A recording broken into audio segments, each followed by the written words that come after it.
Welcome to Samba Samba. Enjoy the video. You start by powering the Brezza to ACC or on so the head unit is active. You need it awake to pair. Once done, enable Bluetooth on your phone and keep it discoverable because the head unit scans only visible devices. Make sure the car's infotainment firmware is up to date and no USB or AUX cables are blocking the system. These can interfere with automatic pairing. Now proceed to the multimedia pairing menu on the head unit to begin device discovery. On the Brezza head unit, open the phone or source settings and choose Add Device or Pair New Phone. This starts scanning for nearby devices.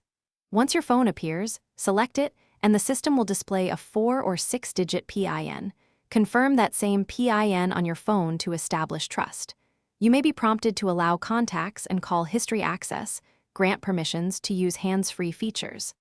After confirmation, wait briefly while the two devices exchange profiles and save each other. Once paired, set the phone audio and call profiles to on-so music and calls route through the Brezza's speakers. Make sure the head unit shows the phone as a connected device.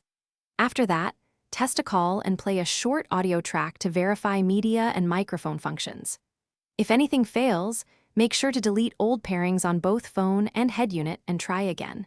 If problems persist, restart the phone and power cycle the car's infotainment to clear temporary states. Thanks for watching. Consider subscribing if we helped you.